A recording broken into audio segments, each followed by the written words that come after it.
Tadi yang sudah kami sampaikan di ruang dengar Anda, kami akan menghadirkan program acara obrolan komunitas bersama komunitas pendakwah keren ya. Nah kali ini bersama Ustadz siapa lagi tadi?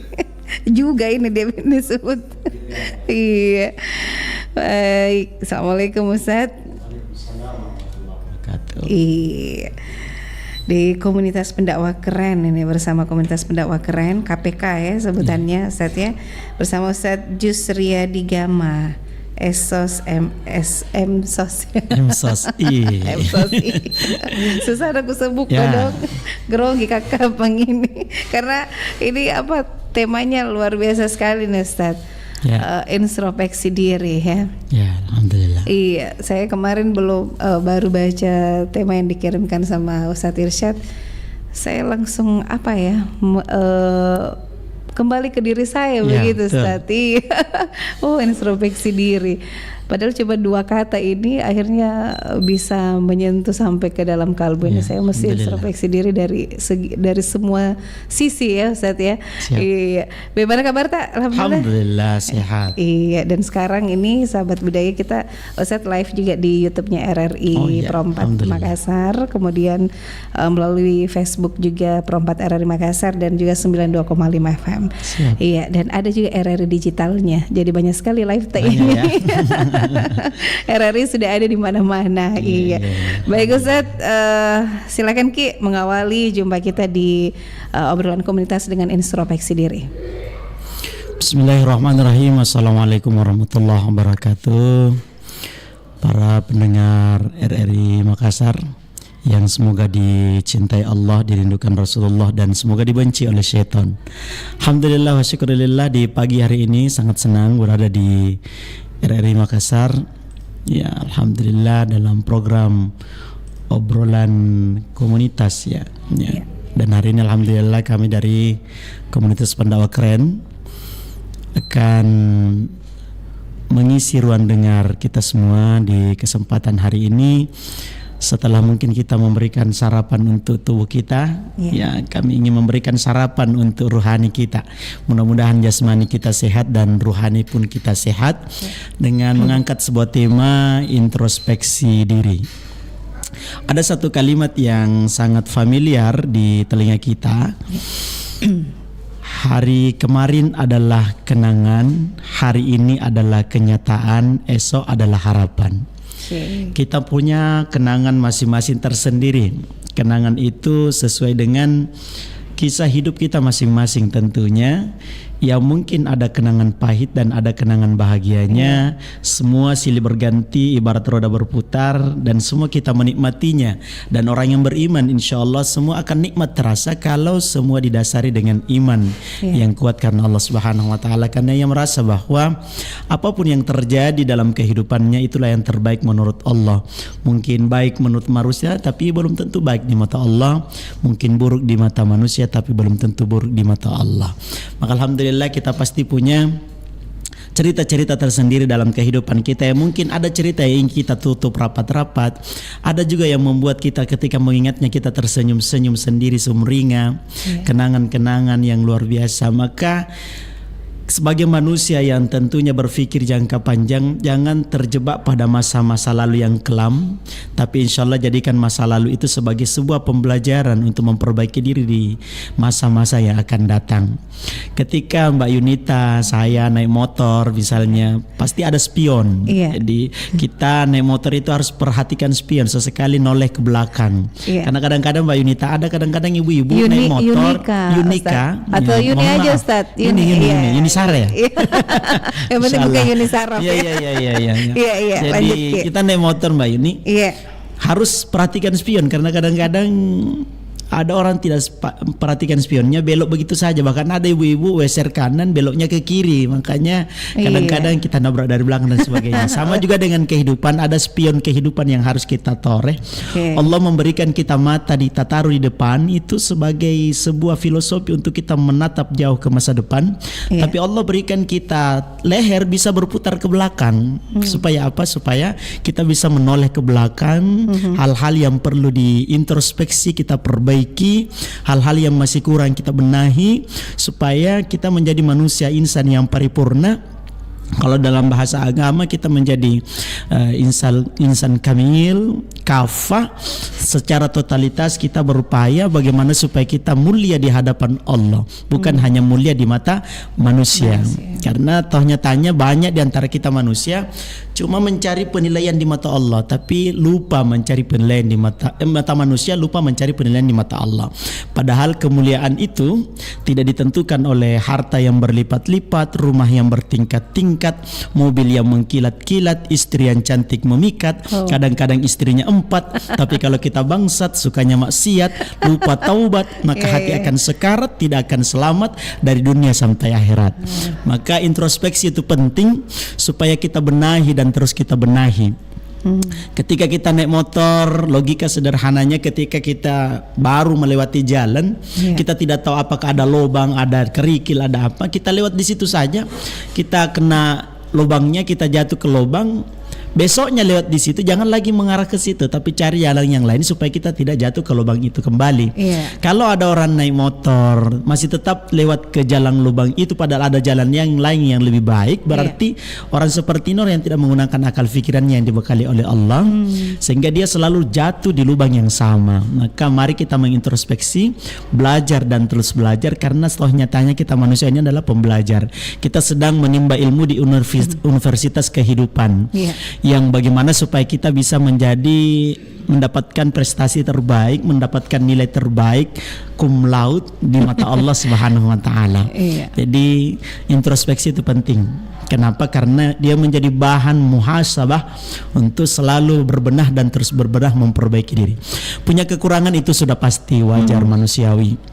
Berbuat salah itu pasti tidak akan pernah lepas dari manusia. Cuma kita kan ini manusia dibekali dengan akal fikiran, berbeda dengan binatang yang cuma punya hawa nafsu tapi tidak punya akal fikiran. Kita dibekali dengan akal fikiran untuk memfilter, menimbang, memilih dan memilah mana yang baik, mana yang buruk, mana yang perintah, mana yang larangan, mana halal, mana haram. Kalau orang tidak punya iman yang kuat, maka yakin dan percaya tidak akan bisa mampu membedakan itu. Halalahul lulu napasin ramban asin semua. Jadi tidak ada istilah pokoknya yang penting saya kaya, yang penting saya terhormat, saya punya jabatan tinggi, sikut kiri kanan, itu tidak menjadi soal menjatuhkan orang. Padahal untuk naik tidak harus menjatuhkan orang. Kita hidup ini bersanding bukan bertanding. Kalau bersanding itu insya Allah semua jadi pemenang, tapi kalau bertanding ada kalah ada menang. Maka hidup itu kita harus bersanding, ya, berusaha saling mengajak, ya, saling menuntun masuk surga sama-sama, karena surga itu luas sekali untuk kita huni sendirian. Maka itulah kenapa kami dari komunitas pendakwa keren, yang notabene-nya adalah semua adalah pendakwa-pendakwa yang masih muda-muda, ya, punya semangat yang kuat untuk terjun ke dakwah sebagai upaya bahwa mengajak orang lain kepada kebaikan, tentunya dengan cara juga memperbaiki diri. Sembari memperbaiki diri, kita ajak orang lain itu ikut memperbaiki diri, karena kalau menunggu diri kita sempurna baru kita mengajak orang lain, tidak akan hidup dakwah ini, tidak akan hidup keberlangsungan dakwah di masa-masa yang akan datang. Maka melalui kesempatan yang berharga ini saya selalu mengajak kepada kita semua, mari kita bermuhasabah, ibda binafsi, melihat ke dalam diri, jangan selalu sibuk mencari-cari kesalahan orang lain, tapi toh nyatanya pada dalam diri terdapat banyak kekurangan yang mesti diperbaiki. Peribahasa yang sering kita dengar, semut di seberang lautan kelihatan nampak, tapi gajah di pelupuk mata tidak nampak. Kita sering mencari-cari kesalahan, aib orang lain, kekurangan orang lain, tapi lupa bahwa dalam diri ada kekurangan dan kesalahan yang mesti diperbaiki. Mari kita terus melihat ke dalam diri kita. Jangan sampai justru bahkan kita merasa mulia dibandingkan orang lain. Jangan sampai kita masih merasa diri kita lebih hebat dibanding dengan orang lain. Kita paling bemarap, paling keren, paling pore, paling baji, paling sakulu jatuh ngelengi memangnya. Jadi semua kita harus merasa kita lah yang paling hina di dunia ini, sehingga kita merasa selalu mensyukuri nikmat yang ada dan terus memperbaiki diri. Kata Rasulullah, orang yang bahagia itu adalah wa nazarahu ila man huwa dunahu fid dunya. Salah satunya orang yang bahagia itu adalah orang yang selalu melihat ke bawah dalam urusan dunia. Tidak lantas selalu dunia yang dikejar, lalu kemudian pencapaian duniawi yang menjadi target utama, padahal dunia ini sifatnya sementara, semua akan kita tinggalkan. Maka siapkanlah waktu-waktu tertentu untuk bermuhasabah, mengintrospeksi diri kita, merenungi. Maka Allah siapkan waktu-waktu mustajam, waktu-waktu duha, waktu-waktu tahajud. Di sepertiga malam kita bangun, merenung, mengintrospeksi diri kita, bersujud di hadapan Allah, bertaubat dengan setaubat-taubat yang luar biasa. Semua kenangan-kenangan yang kita lakukan yang mungkin jauh dari apa yang diharapkan oleh Allah, terus kita perbaiki, kita benahi. Karena toh nyatanya hidup akan terus berlanjut, tapi hidup pasti akan berhenti.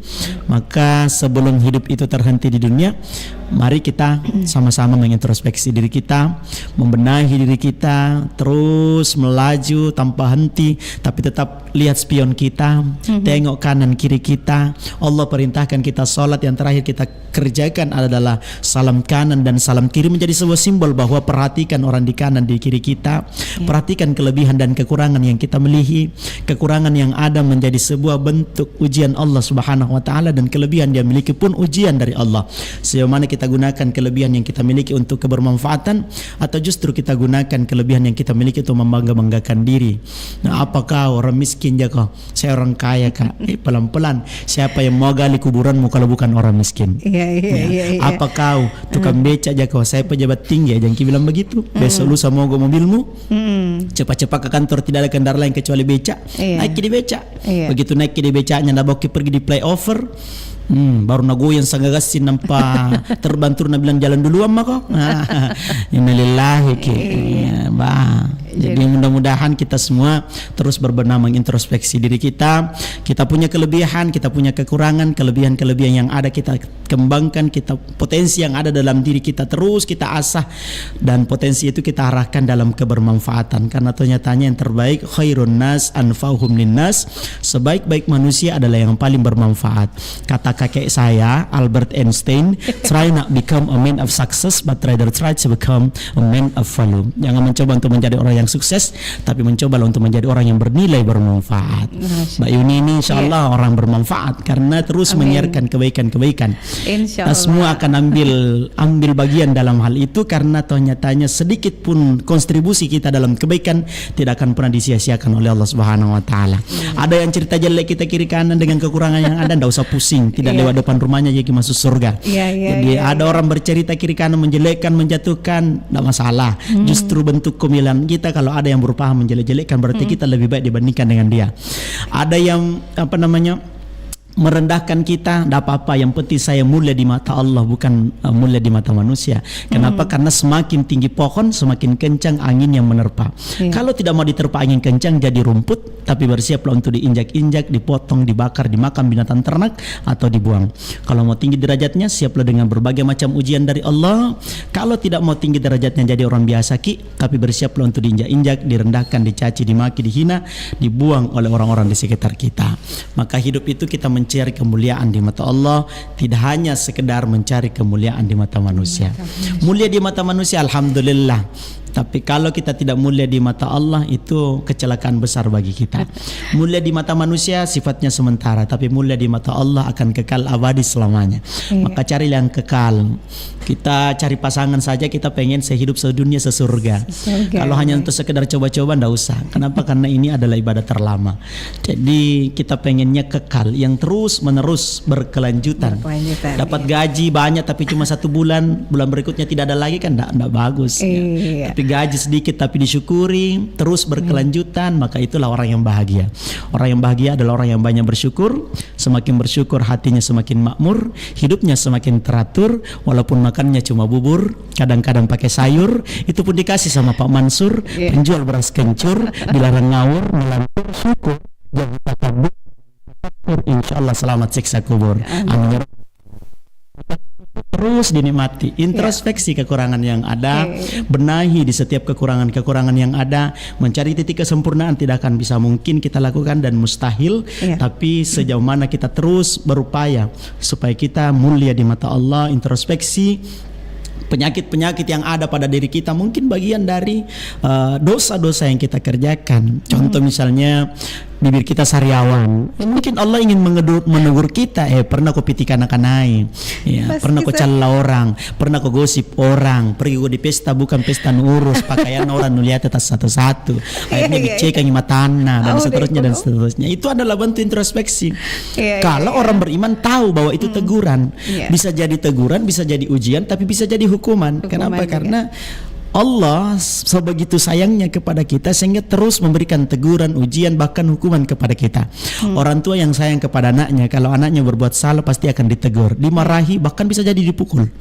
Saya dulu kalau tidak mau pergi ngaji saya dipukul, tapi seandainya saya tidak dipukul saya tidak jadi ustadz sekarang.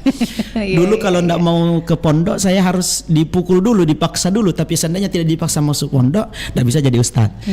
Dulu kalau tidak ke sekolah dimarah-marahi, dipukul sama mama, sama emak toh. Dulu.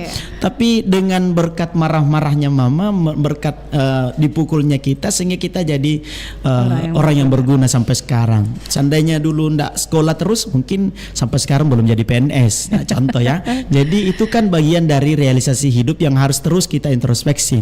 Bahwa bentuk sayangnya Allah adalah memberikan ujian. Introspeksi diri.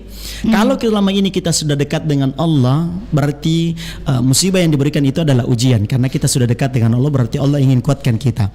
Tapi kalau selama ini kita jauh dari Allah, lalu kemudian Allah memberikan penyakit, memberikan musibah, berarti itu adalah hukuman bagi kita. Bahkan bisa menjadi ancaman dalam kehidupan kita di dunia yang bisa jadi tidak akan tenang hidup kita sakit terus menerus, banyak harta tapi tidak bisa kita nikmati.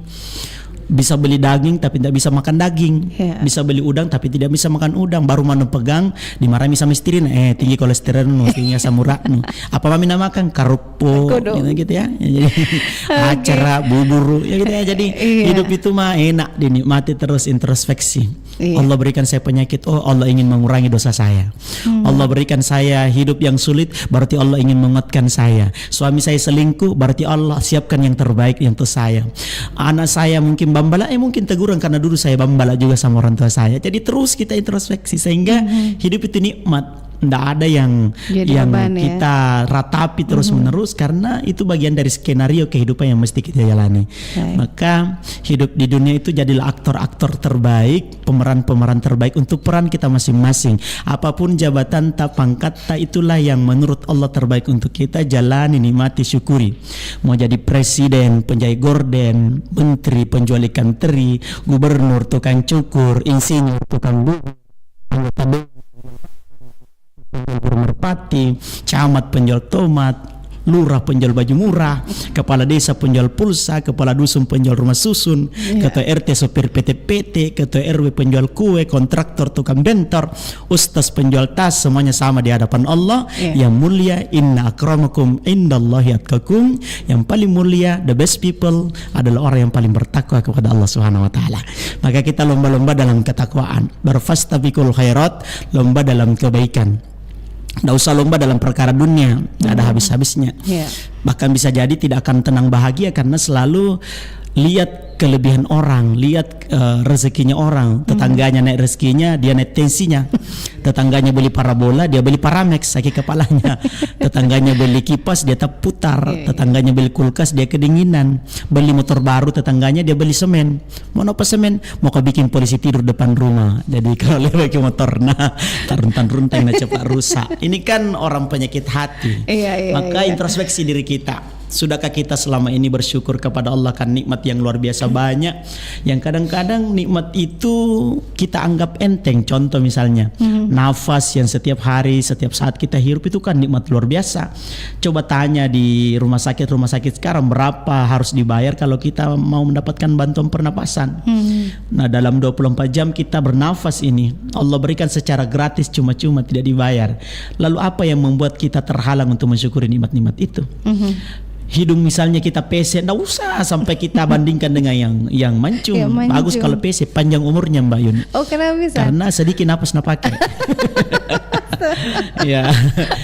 Yang penting itu lubang hidung menghadap turun aman. Asal jangan menghadap mau mancung, yang penting menghadap turun. Itu yang jadi musibah kalau menghadap ke atas lubang hidungnya. Datang hujan deras, kasih mijekne. Mesti kita banyak bersyukur. Saya tidak pernah baper marah kalau ada bilangnya udah dulu, cak di, enggak apa-apa. Yang penting rezeki saya tidak cak dat dulu. Bahkan ada yang pernah bilangnya saya stunting. Saya cari di Google apa itu stunting, ternyata gizi buruk. Tidak ada yang sabar, seperti itulah yang diberikan oleh Allah. Makanya besar tinggi seperti tentara, tapi Allah berikannya sedikit. Mungkin waktu pembagian kaki mungkin terlambat datang. Kayak tadi saya terlambat datang ke sini. Jadi gitu ya. Jadi mudah-mudahan apapun yang terjadi kita syukuri saja semua, nikmati. Maka nikmati hidup ini. La in syakartum la azidannakum wa la in kafartum in adzabil syadid. Barang siapa mensyukuri nikmat itu akan saya tambah. Jadi kalau misalnya Allah berikan kita satu motor ya ditambah jadi 2 kalau kita banyak bersyukur. Satu mobil disyukuri tambah mobilnya jadi 2. Dikasih satu istri syukur ditambah istrinya, ya, keberkahannya, iya kecantikannya, gitu ya. Jadi bukan tambah istri ya, karena kita laki-laki harus bilang kalau istri. Maka kalau suami pengen ya, bagaimana pelayanannya selama ini, jangan sampai istri harmongko hari-hari menoko-noko suka marah-marah, itu tumpina bagus mukanya kalau tanggal baru disuruh bikin kopi mulutnya mau kopi-kopi, jadi suaminya pergi di warkop nungki-nungki tembus pagi dapat janda piran tidak kembali. Kalau mau suami sayang sama istri ya jadilah istri yang menyenangkan, ya pintarlah masak, kan ada istri tidak tahu masak, uang paniknya banyak tapi masak mie saja kadang gosong. Bagaimana ndak gosong, masak mie tapi di luar mak gosip, gosong lah sudah. Ya bikin, kalau dilihat Facebooknya, sosmednya, resep masakan setiap hari nak bagikan, nak share, tapi tidak pernah nak praktekkan sama sekali. Bikin lagi masak. Ya gitu. Maksud saya sesekali dipraktekkan lah, jangan cuma sekali di share. Kita tidak butuh gambar, kita butuh bukti.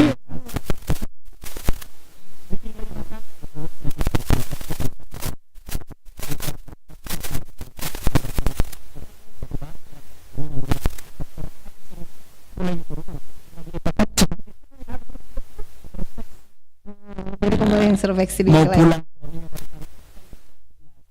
pulang capek, lelahnya hilang. Tapi kalau ada istri nanti pergi ke pesta baru cantik, pakai maskara, blush on, eyeliner, eyeshadow, bulu mata, nanti badai. Tapi begitu tidur sama suami daster robek-robek, 3 hari malam tidak dicuci, lupa pakai sikat gigi, tidak pakai Rexona lagi. Samudra sakuluna Muhammad Rasulullah. Siapa suami yang tinggal di rumah? Nah, jadi harus introspeksi. Suami pun begitu, harus introspeksi. Kalau ada istri suka ngomel-ngomel, berarti mau dibawa ngemol-mol gitu ya. Jadi introspeksi. Kalau pengen istrinya cantik ya dimodali.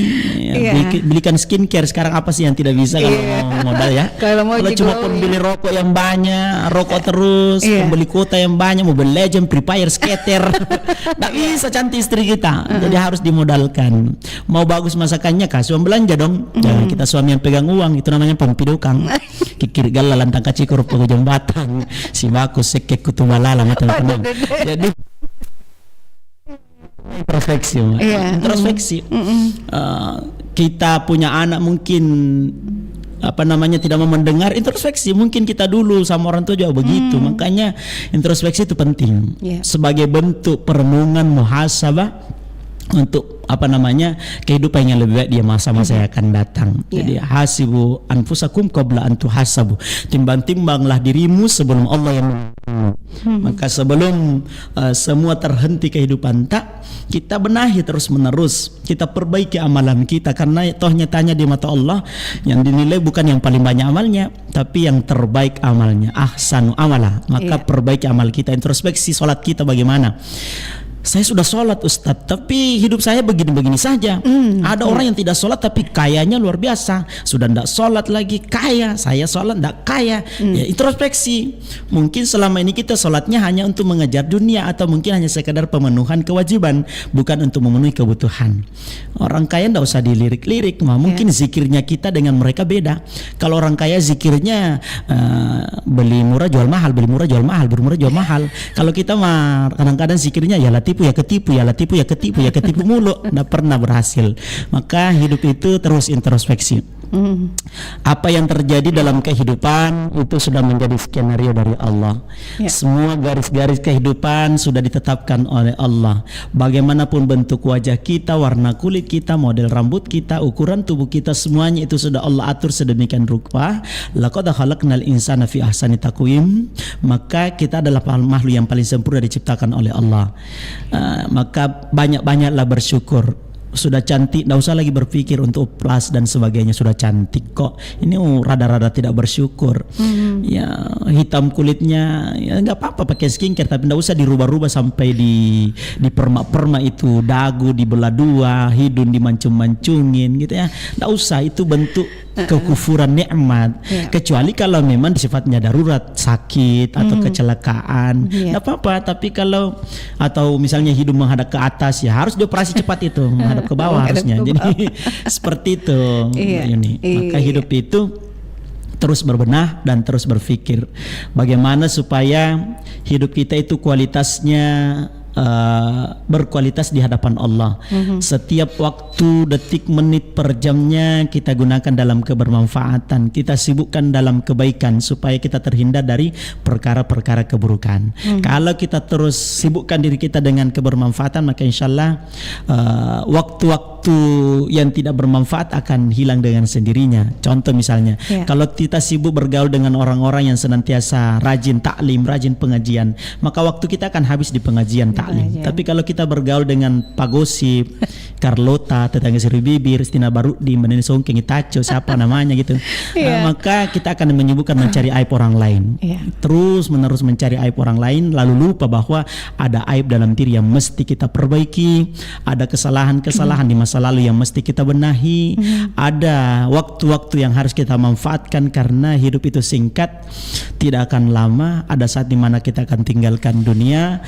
Mudah-mudahan kita meninggalkan dunia dalam keadaan husnul khotimah. Mudah-mudahan kita semua tinggalkan dengan cerita-cerita kenangan yang terbaik.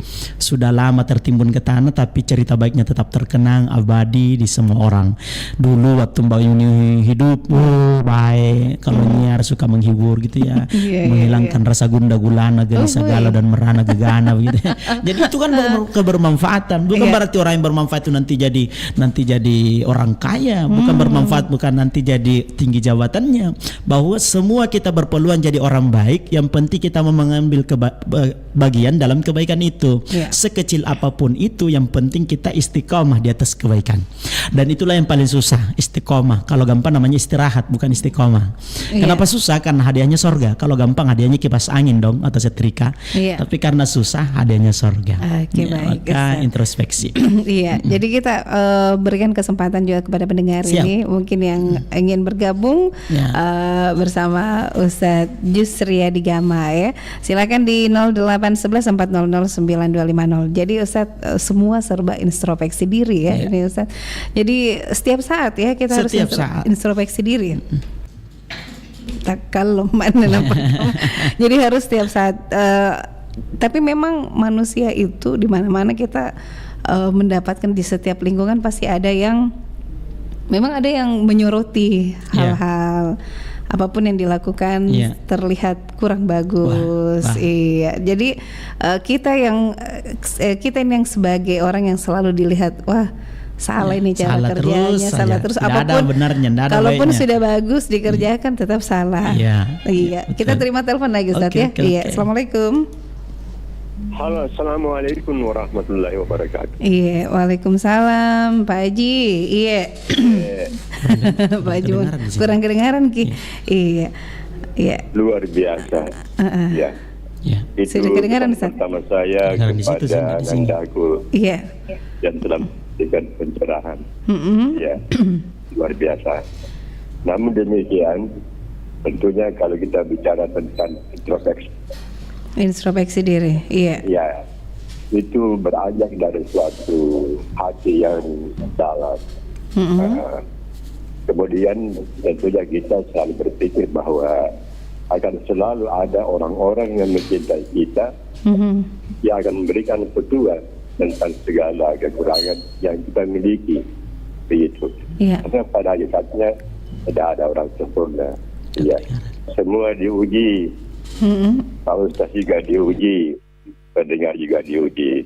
Maka ujian itu akan mengangkat kita menuju derajat yang lebih bagus. Ini sebuah masukan Anda.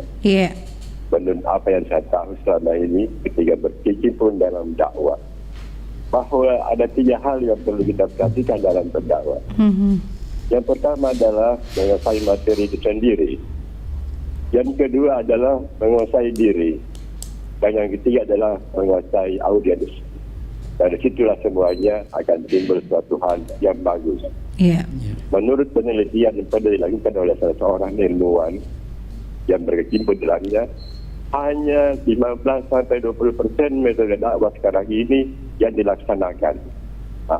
Sehingga untuk itu seluruh pendakwah diharapkan dapat mengembangkan kepribadiannya, belajar terus menerus, tidak pernah berhenti. Lalu dia sadar tentunya dia juga mempunyai kekurangan harus diperbaiki. Ini suatu hal yang menjadi keniscayaan.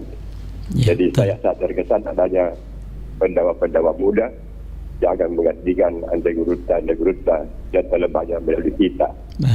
Kita harus selalu mengikuti zaman, harus transformasi dengan meningkatkan keberhasilan kita menjadi pendakwah-pendakwah bagaimana yang diharapkan. Saya teringat kembali lupa ayatnya, bahawa sampaikanlah sesuatu dengan berhikmah, dengan lembut, bukan mengajar tapi bukan mengajar tapi mengajak. Kita hanya sebatas menyampaikan kepada seorang, walaupun hasilnya adalah kesaksian kepada Allah Subhanahu Wa Taala. Saya kira demikian masukan saya. Mohon maaf. Siap, makasih Pak Haji. Itulah namanya diskusi. Saya tadi menyimak mulai dari awal hingga akhir, dan berilah saya kesempatan memberikan masukan untuk kebaikan kita bersama. Terima kasih. Wassalamualaikum warahmatullahi wabarakatuh. Waalaikumsalam warahmatullahi wabarakatuh. Insyaallah. Terima kasih Pak Haji Marzuki Yusuf yang ada di Telkommas dan beliau juga adalah sesepuh dari pendengar Perompat, pendengar RRI Makassar. Dan beliau sangat apresiasi adanya komunitas pendakwah dan Balai KPK. Jadi setiap Jumat itu komunitas pendakwah yang kami hadirkan di sini. Alhamdulillah. Rata-rata dai-dai muda. Alhamdulillah. Selalu memberikan masukan Alhamdulillah. Baik, silakan Ustaz. Jadi siapapun orangnya butuh masukan dari orang, bahwa penceramah sekalipun yang baik itu adalah orang yang mau mendengarkan ceramahnya penceramah. Karena ada penceramah, ceramah saja terus, tidak pernah mendengarkan ceramahnya orang. Ustadz itu kan manusia, bukan malaikat, punya kekurangan, dan kekurangan-kekurangan itu tidak bisa kita lihat dari diri kita kalau belum ada yang memperlihatkan. Contoh misalnya kita jadi ustadz tapi kita merasa paling hebat, paling baik, paling soleh begitu, sehingga kadang-kadang lihat orang yang bertato kemudian kita berkata bahwa neraka ini, belum tentulah. Jangan sampai lebih duluan masuk surga yang si bertato ini, karena hidup itu kita tidak tahu, kadang-kadang kekurangan yang ada dalam diri itu belum nampak kalau orang lain belum nampakkan. Maka teman yang baik itu bukan yang selalu memuji-muji kita, tapi teman yang baik adalah orang yang selalu mengingatkan kita. Dia berusaha untuk jujur sebagaimana supaya kita menjadi lebih baik. Saya lebih senang sama teman yang menegur saya kalau saya salah. Saya tidak suka kalau teman hanya memuji-muji terus, begini-begini, pujian terus. Kita kan sehingga kadang-kadang kita mengawang ke langit. Kadang lupa bahwa ada kekurangan-kekurangan dalam diri yang mesti kita benahi. Jadi pendakwah itu ujiannya banyak, dari segi niat sudah mulai diuji, mau tidak datang dakwah tanpa harus berbayar, dan seterusnya banyak. Pulang dari ceramah mungkin ada yang menghargai, ada yang tidak menghargai, bahkan displaykan dan sebagainya. Itu menjadi ujian-ujian, itu tidak seberapa dibandingkan dengan dakwah yang dilakukan oleh Rasulullah. Kita ini disambut bukan disambit seperti Rasulullah. Jadi pendakwa mesti juga introspeksi, termasuk juga dalam hal penyampaian. Introspeksi, jangan sampai dakwah kita kurang menarik jamaah karena dakwah kita monoton, terlalu serius. Padahal ini bukan ranah dakwah, khutbah dan seterusnya. Kecuali kalau khutbah dia akan bagian dari rukun sholatnya. Maka jadilah penceramah, pendakwah yang terus mengintrospeksi diri, mencari kekurangan-kekurangan dalam diri, melihat kalau istilah kami itu di ilmu dakwah itu namanya ATM, ambil, tiru, modifikasi.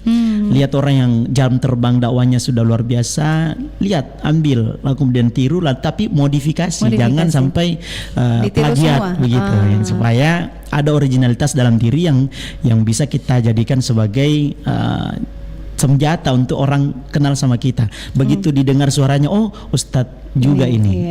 Begitu didengar suaranya, jangan sampai kita meniru suaranya Zainuddin MZ, sehingga kadang-kadang tidak bisa dibedakan yang mana Zainuddin, yang mana ini, dan seterusnya. Jadi introspeksi. Kenapa kita dakwah banyak yang tidur, ngantuk? Mungkin karena dakwah kita dakwah introspeksi.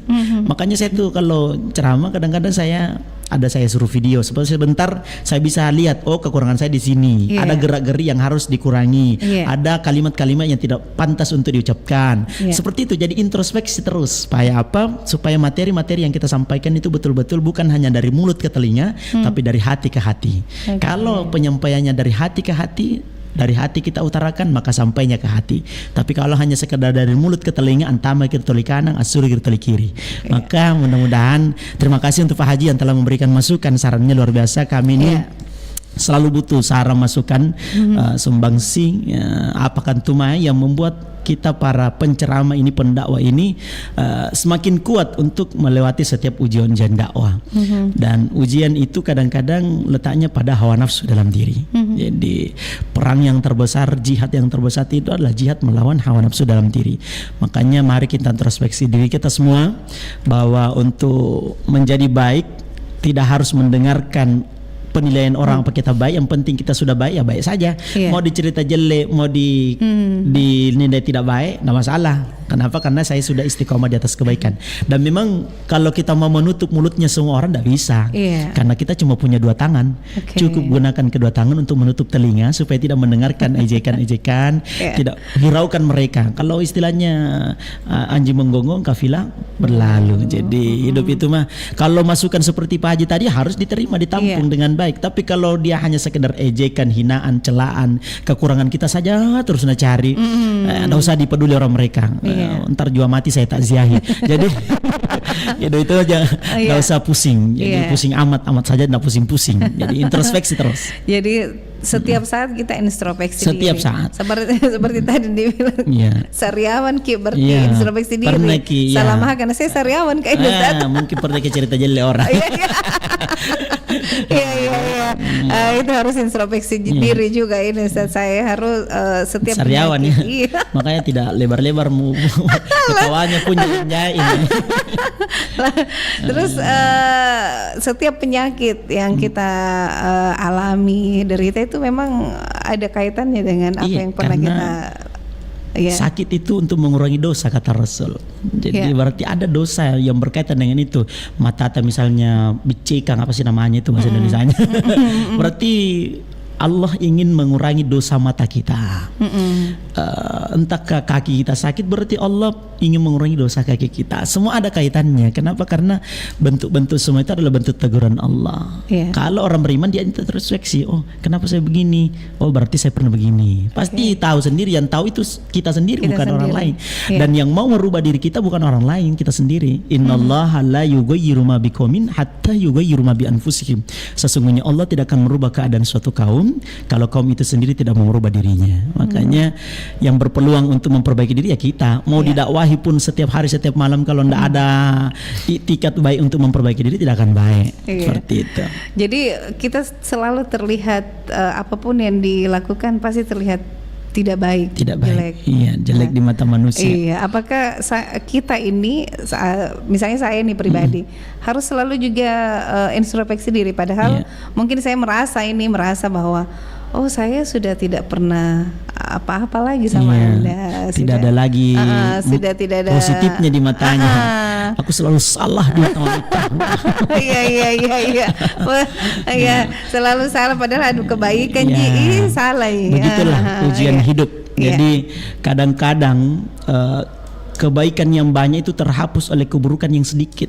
Jadi kemarau panjang 5 tahun dihapuskan dalam hujan sekejap beberapa detik. Jadi itu tanda-tanda rusaknya hati kalau selalu keburukan orang yang dilihat. Kita pun yang selalu baperan itu berarti ada kerusakan dalam hati.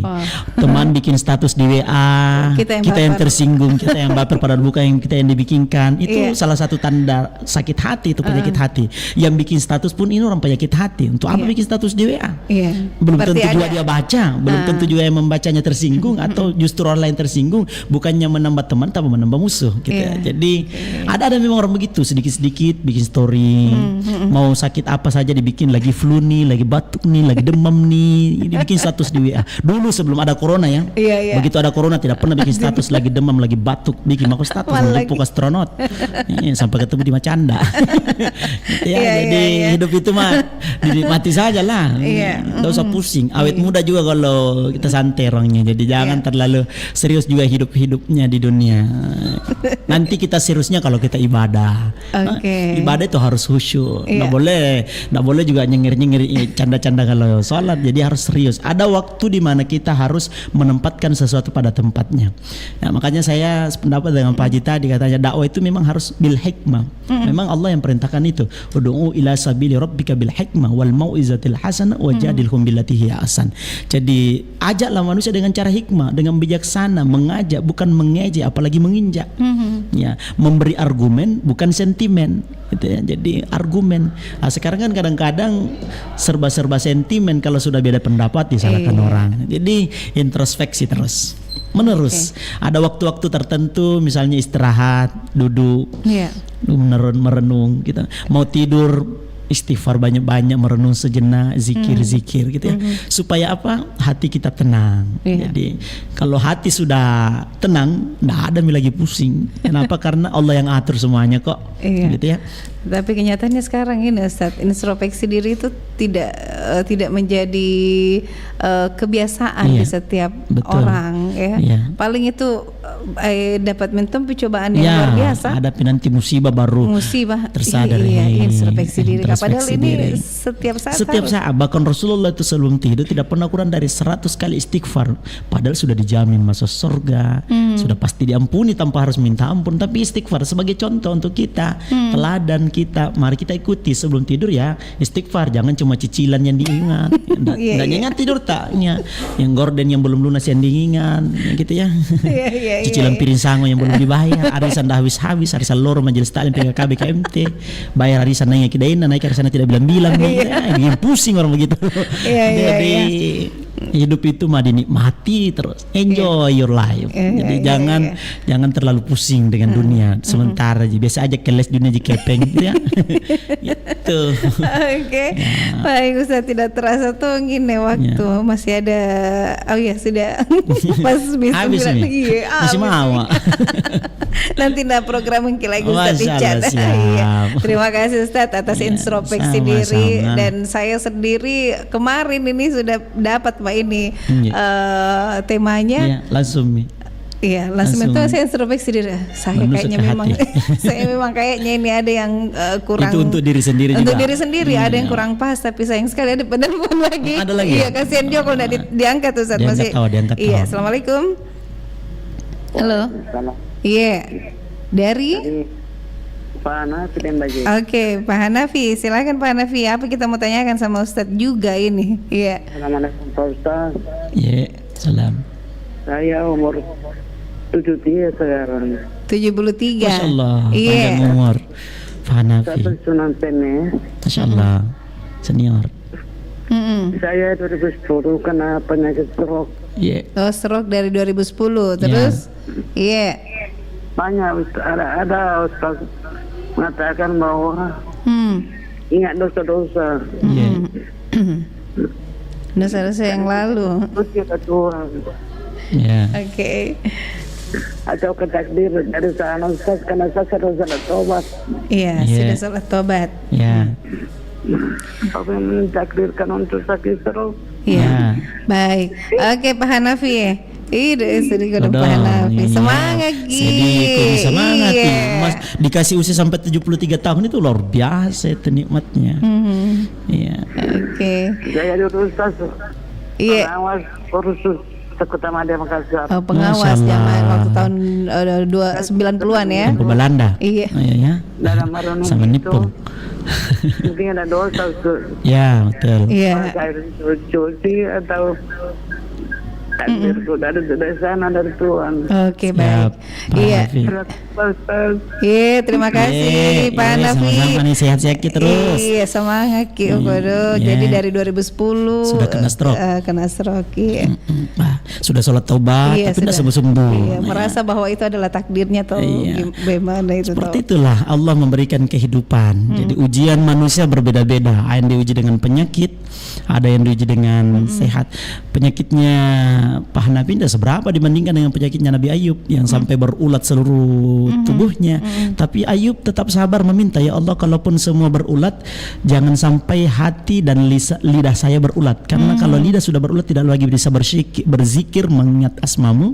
Kalau hati sudah berulat tidak akan mampu memahami kebesaranmu. Jadi bayangkan kalau semua badan sudah berulat tapi tetap sabar meminta, biar maulatan semua badanku, yang penting jangan lidahku dan hatiku. Supaya apa? Supaya terlalu banyak bertafakur, bersyukur. Jadi masih bisa bicara Pak Hanafi sampai sekarang itu sudah nikmat luar biasa. Masih pintar telepon ke perempat. Masih telepon ke perempat itu sudah luar biasa. Nggak tahu nelpon ke janda masih bisa atau tidak. Jadi hidup itu mah disyukuri saja. Iya. Ngonazarahu ila man huwa duna fid dunya. Lihat ke bawah dalam urusan dunia. Sakit kita belum seberapa dibandingkan dengan sakit orang yang diderita orang lain, sehingga ada rasa syukur yang timbul. Tapi kalau kita selalu itawa orang 1 tahun langsung sembuh, saya yang sudah puluhan tahun sudah sembuh, tidak akan pernah ada kepuasan dalam diri. Kenapa? Karena selalu melihat ke atas. Lihatlah ke bawah, orang yang lebih rendah, orang yang lebih lebih kurang beruntung dibandingkan dengan kita. Kita masih punya kaki, ada orang yang kakinya buntung. Kita masih punya mata, masih bisa melihat, masih bisa bicara dan seterusnya.